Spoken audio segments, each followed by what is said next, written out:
Once he gears up, Juan Carlos Cruz Gonzalez doesn't take off his equipment. At the crematorium where he works, housed in a public cemetery, there's no downtime between bodies. Esto no ha acabado. Honestly, this epidemic hasn't ended, he says. It's still going on every day. The ovens didn't stop firing in the hours that we were there, but they couldn't keep up. Some families who'd brought loved ones had to wait for hours for them to be cremated. It's a morbid illustration that Mexico's epidemic is far from over, and the numbers back it up. This chart shows the daily trend of new cases of the coronavirus in Mexico. It's not hard to see that things are only getting worse. So is reopening the economy dangerous, we ask? Yes, Juan Carlos says it is still too early to go back to normal. But Mexico's president disagrees. He says we have to go back out, little by little, carefully, to exercise our freedom.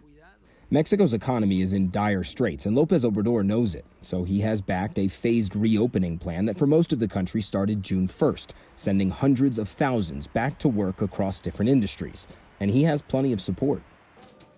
At Mexico City's massive Central de Abastos wholesale market, vendor Rodolfo Machorro's sales have dropped 70% since the outbreak began.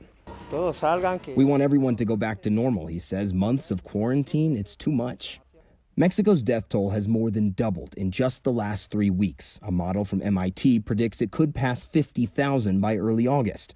And back inside the crematorium, that death toll becomes real.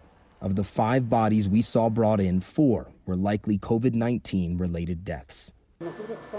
Those that work here see it. He says, we know this is not over. In the end, the government's decision is both straightforward and painful. Reopen the economy and allow people to go out and earn a living with the knowledge that by doing so, there is every chance that cemeteries like this one will become more full.